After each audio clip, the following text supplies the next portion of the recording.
Good morning dear students. आज हम कक्षा 10 विषय हिंदी स्पष्ट पार्ट 2 जो हमारी पाठ्य पुस्तक का नाम है, उस पाठ के अंदर पाठ संख्या 8 जो गद्य भाग है, सॉरी पद्य भाग का पाठ संख्या 8। पाठ का शीर्षक है कर चले हम फिदा। कैफी आजमी द्वारा लिखित एक मशहूर गीत है जो हकीकत फिल्म से लिया गया है। तो इस मशहूर गीत को कवि कैफी आजमी ने भारत और चीन के मध्य 1962 के युद्ध की वीर गाथा के रूप में बताने का प्रयास किया। इस गीत के अंतर्गत भारत के वीर सैनिकों की पूरी गौरव गाथा बताई गई है।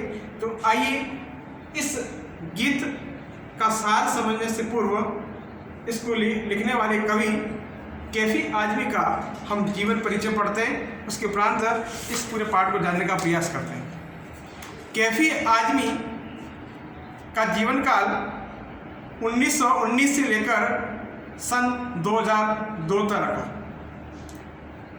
इनका पूरा नाम अतर हुसैन रिजवी था।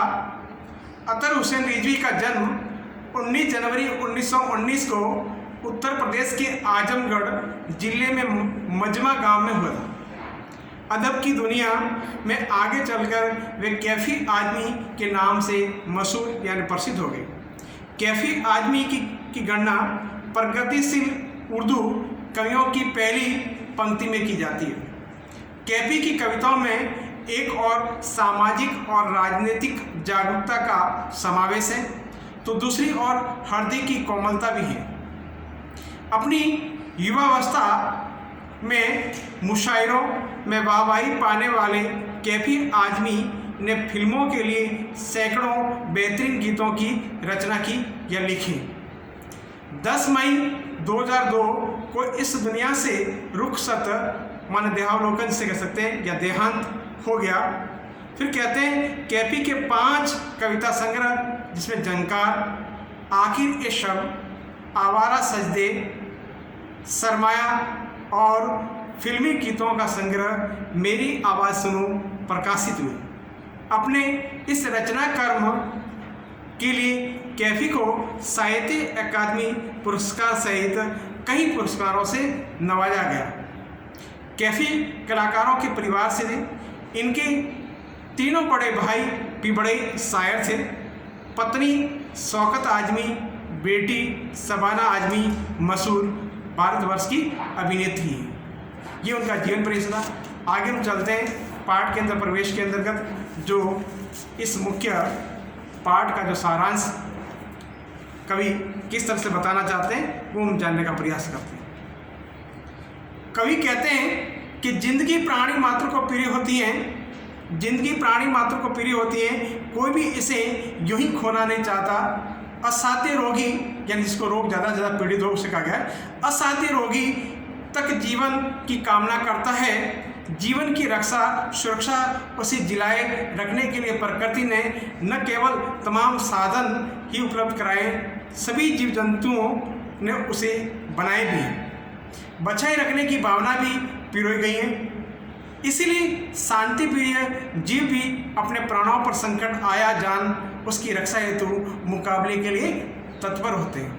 लेकिन इसके ठीक विपरीत होता है सैनिक का जीवन, जो अपने नहीं जब औरों के जीवन पर अपनी आज़ादी पर आ बनती हैं तब मुकाबले के लिए अपना सीना तान कर खड़ा हो जाता है, ये जानते हुए भी कि उस मुकाबले में औरों की ज़िंदगी और आज़ादी भले ही बची रहे, उसकी अपनी मौत की संभावना सबसे अधिक होती है।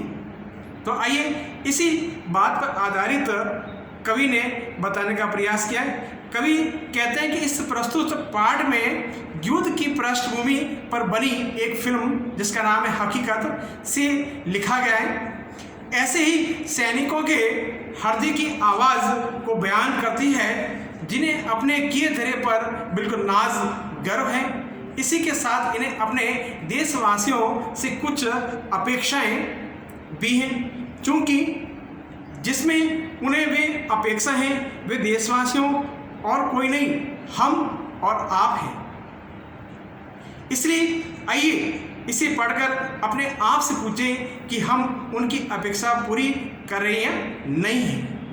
कहने का तात्पर्य कभी हमसे जाना जा रहा है कि जो सैनिक हैं हमारी सुरक्षा के लिए 24 घंटे जो पहरा देकर खड़े हैं, वे अपनी सुरक्षा करने के लिए खड़े हैं, हम उनके लिए क्या कितना कर सकते हैं, उसी बात को लेकर कभी अपने आप से प्रश्न करता है और हमें समझाने का प्रयास करता है और अपना आप को भी ये पूछने का प्रयास करता है क्या हम उनके लिए क्या कर रहे हैं। तो आइए इसी पर आधारित कवि के.पी. आज़मी ने 1962 के भारत और चीन के मध्य हुए युद्ध की एक गौरव गाथा पर आधारित सैनिकों को ऊपर एक बहुत बढ़िया सा गाना लिखा, जो हकीकत फिल्म के अंतर्गत आजमाया गया या सुनाया गया। इस गीत के अंतर्गत कवि ने भारत के वीर सैनिकों की गौरव गाथा को बताने का प्रयास किया।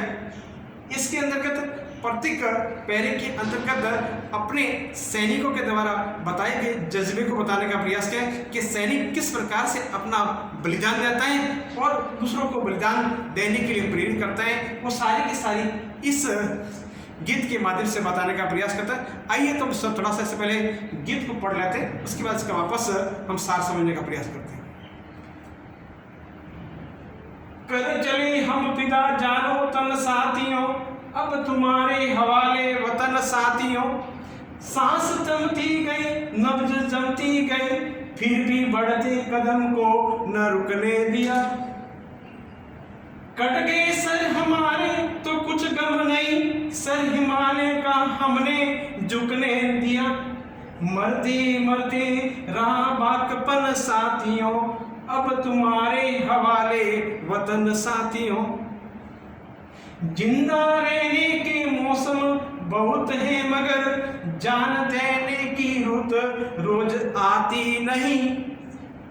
हुस्न और इश्क दोनों को रुस्वा करे वो जवानी जो खूह में नहाती नहीं। आज धरती बनी है दुल्हन साथियों, अब तुम्हारे हवाले वतन साथियों। रहा कुर्बानियों की न वीरान हो, तुम सजाते ही रहना नए काफिले।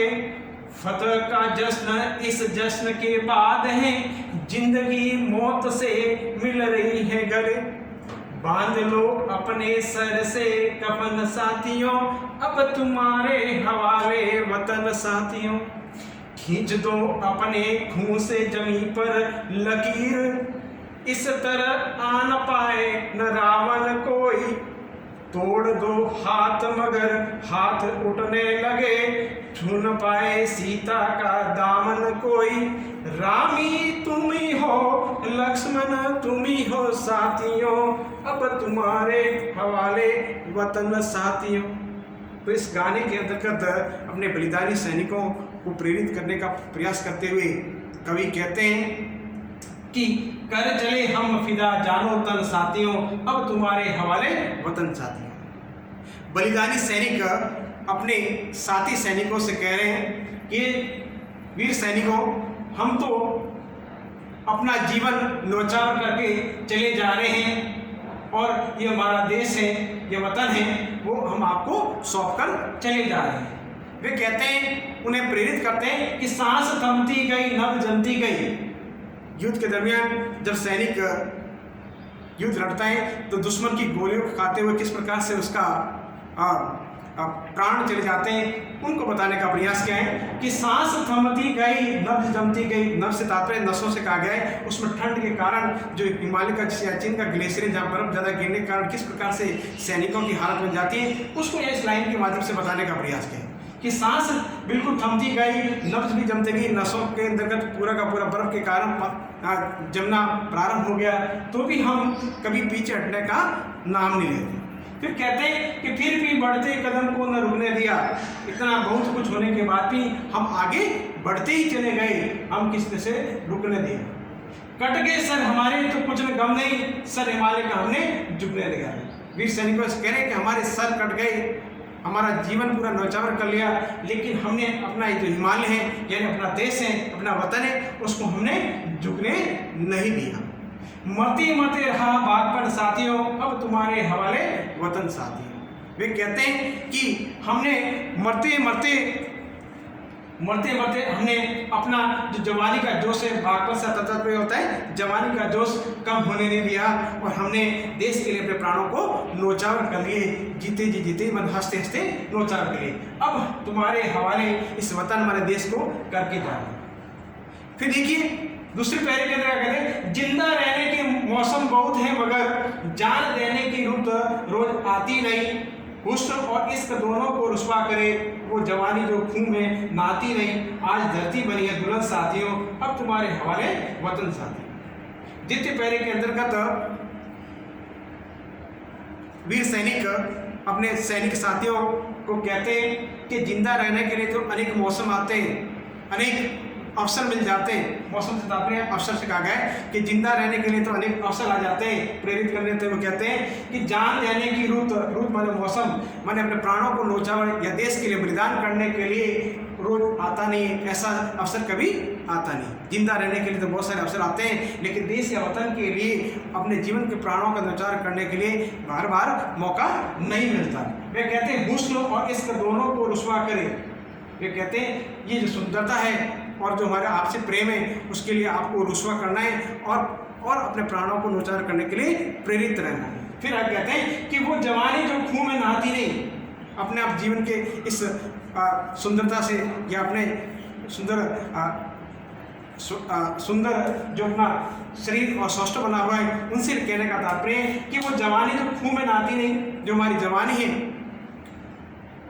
वह यदि खून से तात्पर्य खून से कहा गया है कि हम जवानी के अंदर यदि खून से गोलियां नहीं खेलें या अपने इस तन के माध्यम से देश की रक्षा नहीं करें तो हमारा कोई मतलब नहीं। उसी बात को प्रेरित करते कहते कि वो जवानी को खून में नहाती नहीं, आज धरती बनी है दुल्हन साथियों, अब तुम्हारे हवाले वतन साथियों।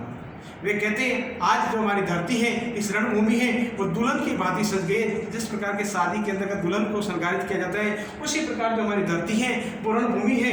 उस रणभूमि के अंतर्गत जो लहू लुहान से लथपथ हुए हुए हमारे वीर सैनिक हैं वो एक दुल्हन की भांति सजे हुए और रणभूमि के अंदर अपने प्राणों को न्योछावर करने के लिए बड़े ही तत्पर हो रहे हैं। इसलिए कहते हैं अब तुम्हारे हवाले वतन साथियों। वे अपने साथियों से कहते हैं ये वतन हम आपके हवाले कर अब हम जा रहे हैं। फिर आगे कहते हैं कि रहा कुर्बानियों की ना वीरता वीरान हो, तुम सजाते ही रहना नए काफिले।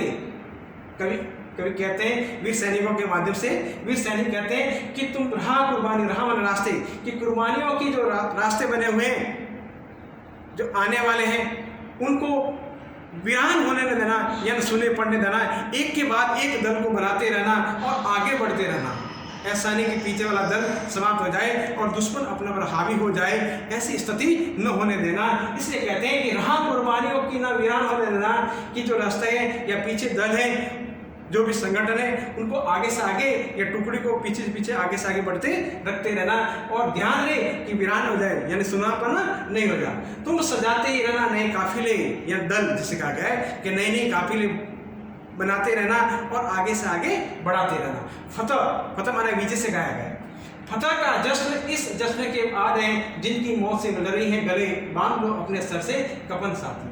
वे कहते हैं कि प्रत्येक जब रणभूमि के अंदर प्राणों को न्योछावर कर लेते हैं उसके बाद जो वीरता मिल जाती है और जो वीरता के रूप में जो हमें विजय मिलती है उसको बताने का प्रयास क्या है कि हर जश्न के बाद, हर विजय के बाद जश्न होता है और जश्न के बाद हमेशा विजय होती है। जिंदगी और मौत से मिल रही है गले, बांध लो अपने सर अपने साथियों।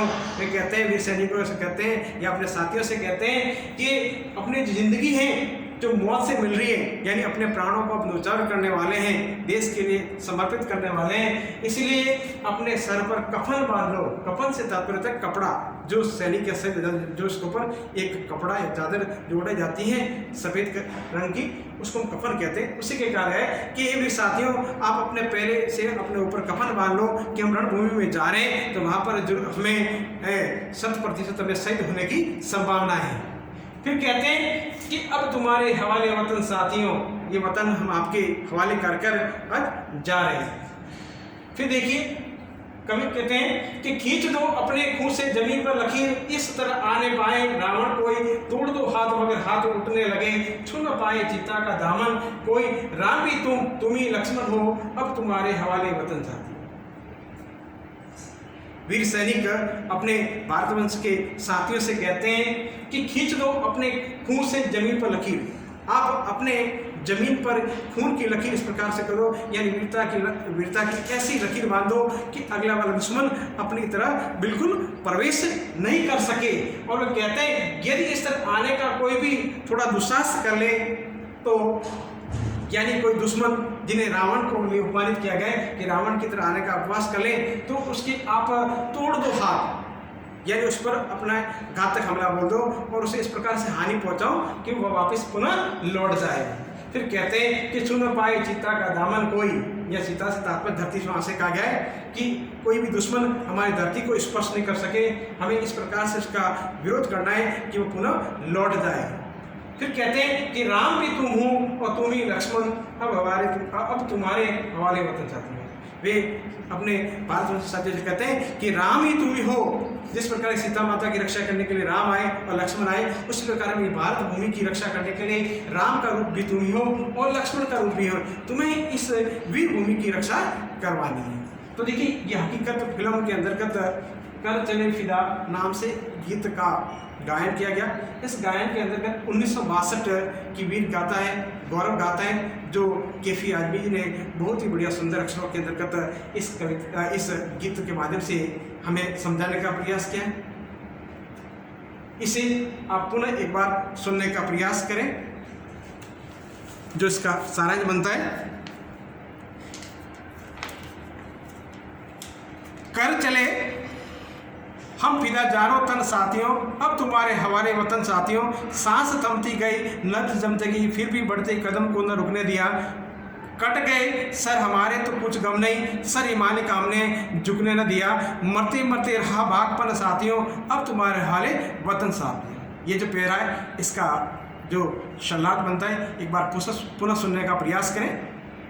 इस पद्यांश के अंतर्गत कवि वीर सैनिकों के माध्यम से कहते हैं, बलिदानी सैनिक का कहते हैं कि मेरे फौजी साथियों, मैं और मेरे अन्य सैनिक साथी अपने देश की सुरक्षा के लिए अपना शरीर और प्राण जो न्योछावर करके इस दुनिया से जा रहे हैं। अब यह देश तुम्हारे हवाले है, तुम ही इसकी रक्षा करना। यद्यपि देश के लिए लड़ते लड़ते हमारी सांस रुकने लगी थी, नसें ठंड के कारण जमने लगी थी, फिर भी हम बर्फ से ढकी सीमाओं पर आगे बढ़ते ही चले गए। देश की सुरक्षा करते हुए हमारे सिर कट भी गए तो हम इसका कोई दुख नहीं, हमें प्रसन्नता है कि हमने जीते जी हिमालय का सिर नहीं झुकने दिया। मरते समय भी हमने मन में बलिदान और संघर्ष का जोश बना रहा।